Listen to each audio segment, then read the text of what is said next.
Imagine living in a place where the choice between clean water and a cold fizzy drink isn't as simple as it sounds. So, in the south of Mexico, in the town of San Cristobal de las Casas, this is the harsh reality. A town surrounded by rivers. When it rains frequently, yet the people are drinking more soda than water, more than 2 liters a day, especially Coca-Cola. But why? How did it get to this point, where sugar seems more accessible than water?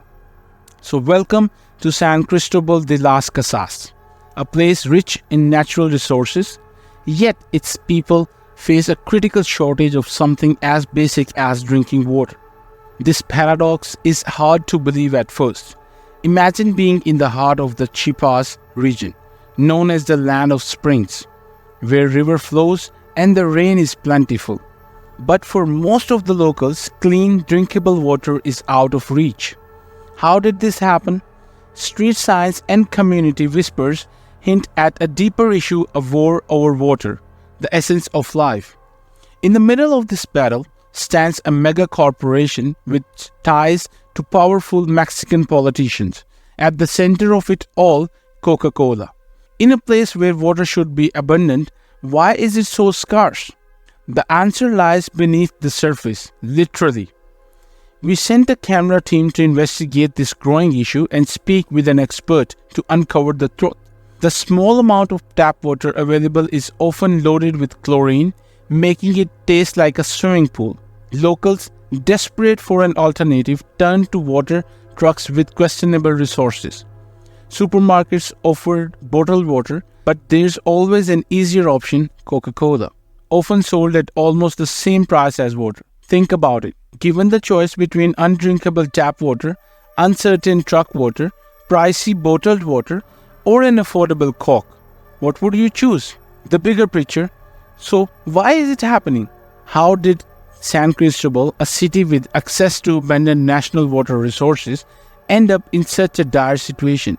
The story begins on the outskirts of town, where a Coca-Cola bottling point has been pumping more than 1 million liters of water a day since 1994. To put things into perspective, this factory consumes 4.6 liters of water per resident per day. In a place where water is already scarce, the factory's massive consumption only adds fuels to the fire. In 2017 and again in 2020, frustrated locals took to the streets, demanding the plant to be shut down. What's the Coca-Cola response? Their blame isn't theirs. They pointed to poor infrastructure, government's negligence, and climate change. Yes, the region has its challenges. Years of poor planning, deforestation, and pollution have severely impacted the area. Rivers once filled with life are now polluted, making the water undrinkable. Climate change has led to higher temperatures and less predictable rainfall. But none of these issues explain why, in the middle of all this, Coca-Cola can pump millions of liters of water while the locals go without it. If we discuss about the role of politics, it's not just about the water, it's also about who controls it. The National Water Authority, CONAGUA, is responsible for deciding who gets access to water. Despite knowing the problems facing San Cristobal, they renewed the bottling plant's license in 2005 without hesitation. Even as residents suffer, the factory continues its operations. But what's about the people? What about their right to clean drinking water? Despite calls from the community and activists to revoke the plant's permit, CONAGUA refused, citing the region's other water resources, which remain largely inaccessible to the public. A deeper connection. So why is Coca-Cola so popular here? It's not just about the bottling plant. Coca-Cola has a deep connection with the culture in this region, particularly with the indigenous communities who makes up almost 30% of the population. For decades, the company has strategically marketed its product to these communities, using cultural and religious symbols in their advertisements. In some areas, Coca-Cola has even been integrated into traditional rituals, but the consequences are severe. Drinking more than 2 liters of a soda in a day has taken a toll on the health of the people. particularly in a community already vulnerable to diseases like diabetes. The sugary drink that is supposed to bring joy and refreshment has instead brought sickness and death. The health crisis. The numbers don't lie. Just 2 liters of Coca-Cola contains over 200 grams of sugar, 4 times the recommended daily amount. Over time, this has been led to a health crisis. In Chiapas, diseases linked to sugar consumption, including diabetes, have skyrocketed.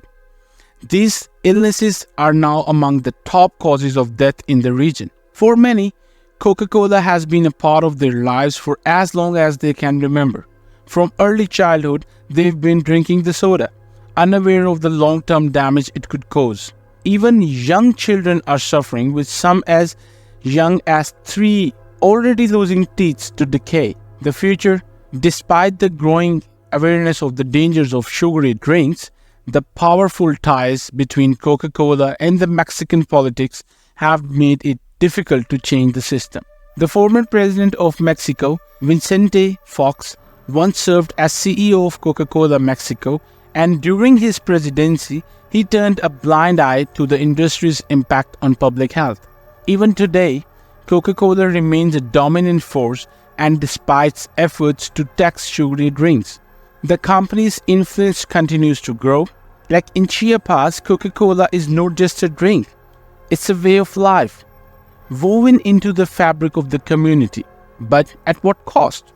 As we close, think about this. Millions of people in San Cristobal and across Mexico don't have access to clean drinking water, but Coca-Cola is always there, readily available. It's a stark reminder of how something as simple as a drink can symbolize much bigger control, health, and survival. If you found this story interesting and want to explore more historical tales, please like, subscribe, and click the bell icon. This way, you will never miss our latest videos about the past.